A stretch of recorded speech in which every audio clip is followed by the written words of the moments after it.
Today we're going to talk about 4 things that you will never see in any of my training programs as the king of programming. We're going to start right now. All right, first thing we're going to talk about, I think is probably the most important thing of any training program today, is conditioning. So you will never find a training program that I write that does not include some aerobic conditioning. You're probably thinking, well, why is that such a non-negotiable thing? Aerobic conditioning is literally our foundation of fitness. And I will tell you, years ago, when I was a young coach, I came up in the strength and conditioning world, and a lot of coaches thought that doing any type of endurance work would make you slower, would make you weaker, would make you gain fat, and they were very wrong. Now, there is certainly a level where we can get to in terms of endurance work that we can bleed into strength and hypertrophy gains. But for that to be the case, for most regular people, it is very hard to do that. When we think about the aerobic system as a whole, it is a highly adaptable system. It allows us the ability to shuttle nutrients and oxygen to working tissues. It allows us to improve things like cardiac output, which is a product of stroke volume and heart rate. These are things that have really a big impact on our work capacity. Now, if we even look at supported research, people that have higher VO2 maxes tend to live longer. There's a lot of supported research out there that you can delve into if you wanted to understand that there is a big connection between someone's VO2 max, their aerobic fitness, and how long someone lives. Now, we think about things like mitochondria. This has a very, very big impact on our ability to downregulate inflammation and improves things like the efficiency of mitochondria, but also add new mitochondria. This is one of the things that I think is highly complex, and I am certainly probably not the best person to delve into the physiology of mitochondria, but there has been a lot of people out there much smarter than me that have done a ton of research on that. Joel Jamieson's one that comes to mind. I just saw his talk a couple weeks ago out in Las Vegas, where I did a presentation myself, and his talk really delved into the nuances of why aerobic training is so important. Coincidentally, my talk included a portion of it that was about why having some aerobic programming is so important for anyone. Okay, so whether you're training for general fitness, you're training to look good, feel good, you're training to maybe even improve strength and power or hypertrophy, aerobic training can help you do that.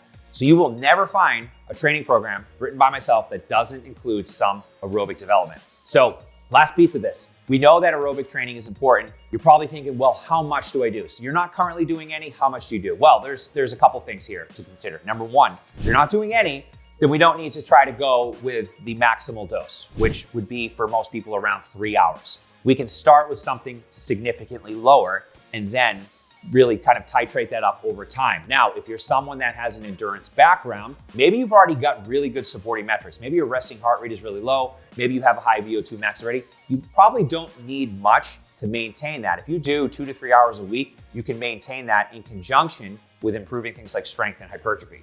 So there's a lot to be considered there. But if I was just to kind of throw out like a blanket statement, I would say 2 to 3 hours for most people. Most of my programs include anywhere from 90 minutes to 2 hours, and then I give people options to include more if they need it. But obviously we know there's no one size fits all. So if you're the end user, you're out there, you're listening to this, start with 2 sessions per week of 30 minutes each. And over time, bring those up to 45 minutes each. Over time, bring those up to 60 minutes each and see how you respond to that. You can track things like your resting heart rate. You can track things like your heart rate variability score, and we can see improvements over time. Now, if you're not seeing any improvements, then we might need to go up. But the main caveat here is that we, one, do it within the week of training, all right? So don't just focus on your strength and hypertrophy work. Do some aerobic development work. You will see a big impact as far as how you feel, how you recover, your ability to handle stress from those strength and hypertrophy sessions. And obviously, things like stress management is such an important tool in the society we live in today.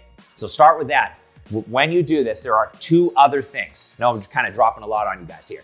Make sure that you use cyclical pieces as your mainstay. So what I mean by that is doing things like an air bike, a rower, a ski erg, something that is sustainable, that keeps blood pressure low, where we're not having a whole lot of isometric contractions that you would normally see with something like a squat or any type of heavier pattern.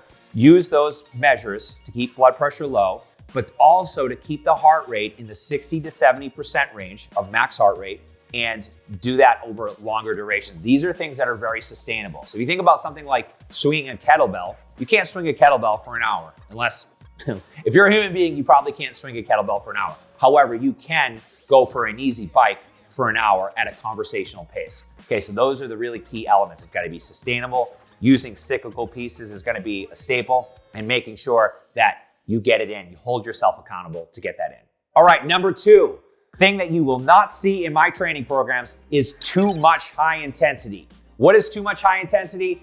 You see my reviews now, daily high intensity programming, where we were just completely burning people out from a muscle soreness perspective, from a central fatigue perspective, how the central nervous system responds to all of this stress that we are putting on it with things like high intensity measures, heavier loading, whatever the case may be. We want to make sure that there is a balance between high and low. Okay, we're not just putting people in a position where we're going over and over and over with high threshold workouts. Most people think that they have to A, get sore, B, get a sweat, and C, be dead on the floor after the workout to get results. That is complete bullshit. You need to train smarter. Less is more. Quality over quantity. How do we do that? We organize our week of training. You guys have probably seen some of the reviews where there's no organization. And I mentioned that. I'm like, there's no organization here. I don't know what's happening. We need organization. When we organize our workouts from Monday through however many days a week you're training, we can have a balance between our high threshold, our low threshold, and even kind of some medium threshold workouts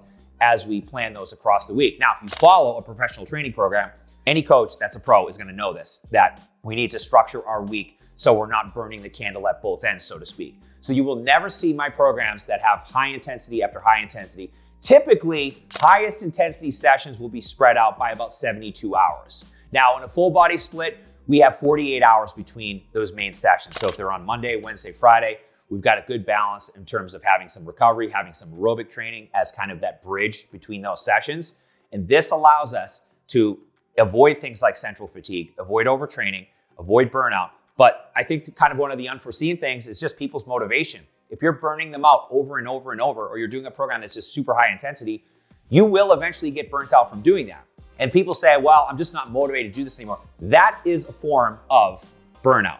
If you're not motivated, that's a form of burnout. So you're probably not motivated because there's too much high intensity back-to-back days. So in my programs, you will never see an overabundance of high intensity sessions. The third thing you will never see in my training programs is linear style periodization, where we have specific blocks of time focused on one specific quality of fitness. Now, my disclaimer is I have personally used linear periodization. I have used it with clients, but I will tell you that after 2 decades, I have found it to be, how can I say, less likely of getting to the desired outcome than I want it to be. I see people get to their desired outcome in a better, a more efficient way by using a concurrent model of training where we're training multiple qualities of fitness.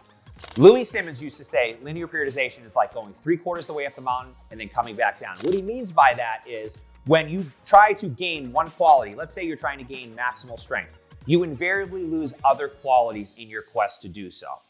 Okay, if you're trying to gain hypertrophy, a lot of times you lose power. Now, a better approach, in my opinion, is training multiple qualities of fitness within the week. The other aspect of this too is that we have the ability to auto-regulate. We have the ability to go based on our varying levels of stress. Life is very dynamic. I don't know anything in life that is linear, where we could just go set our watch to it and it happens the way we would like it to. Nothing goes like that. There are always things that come up. And when we can base our life or base our training off of how things are changing on a day-to-day basis, then we have more chance of success. When you are more stressed out, that doesn't mean that you should be pushing the envelope. And on a linear-based cycle, you could be pushing the envelope during your highest times of stress or your worst time of the year. Sometimes things work out that way. So I will tell you that I've never seen it to be prudent to adhere to a linear style training. As I've gotten older, I've seen this to be more of the case. Okay, now when I was younger, in my 20s, I could do linear training and have it play out pretty well.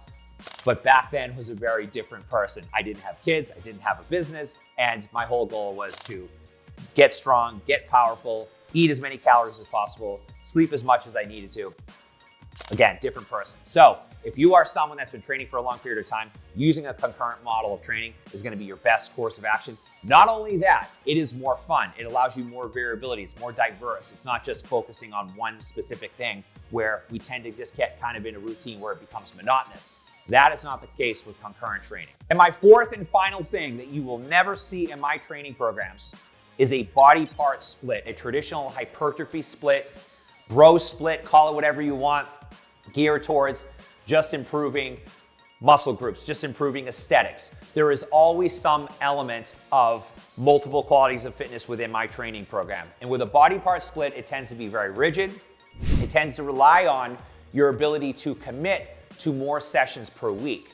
What I tend to see, and I've done this poll a number of times with the thousands of people that use my training, is that most people kind of fall into the 3 to 4 times per week. When we ask them, what is the maximum amount of time that you can train under worst case scenario, not best case, or not what you've done in your past that you had success with. What is best case for scenario based on, if things go completely wrong in your life? And a lot of times we get the 3 to 4 is kind of that sweet spot. So if we know 3 to 4 is a sweet spot, we can reverse engineer and put people in a better position. I have found that a better position for most people is using one of 2 splits. A full body split, which tends to be greatest good for greatest number. We train all the foundational movement patterns, our squat, our single leg, our hip hinge, our push, our pull, and some direct abdominal work, even loaded carries fit into there, as well as using a lower body split and an upper body split. Okay, so the full body split works well in 3 main sessions per week, not including your aerobic conditioning, which would still fit in there, especially if you're someone that's highly stressed out. And the lower upper split would fit with 4 main strength sessions per week. So again, right in that 3 to 4 times a week sweet spot. And thinking about people's needs. What do people need to get better as a whole? People need to downregulate the stress response. Most people are living in fight or flight. We do that with our low intensity work. People need to get stronger with the right movement patterns. Again, the foundational movement patterns I just mentioned. And then of course, if you have a specific goal that may be slightly outside of that, maybe you want to get more powerful or you want to improve performance, then we can certainly start biasing some of those qualities and singling out more specific qualities of strength within those splits. Okay, so there's a lot of ways to skin the cat here, but by and large, you're not going to see a chest and back day, a triceps or a direct arm work day. You're not going to see my training organized that way ever, because again, the main thing is the rigidity of it. Will someone get results training that way? They certainly can, and they certainly do. But the people that train with me, that are regular people that have an athletic background, tend to fall into the sweet spot of how many days they can train per week, being 3 to 4. And again, the last thing I want to just kind of say to this end is that if we're thinking about the best training program for someone, we have to look at and dive deep with how much they can commit in terms of days per week.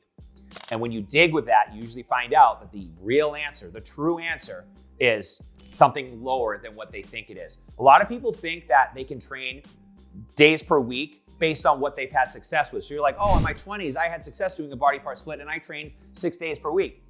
And people think about those times where they had great results, but they don't think about that their life was very different then. I was a different person then. And just because you had results then doesn't mean you're going to have results now with that same approach. And the thing that got you to where you want to essentially go might not be the thing that you used in the past. So being very dynamic and being able to evolve and really listen to the needs of most people is important. And this is why I don't use a body part split.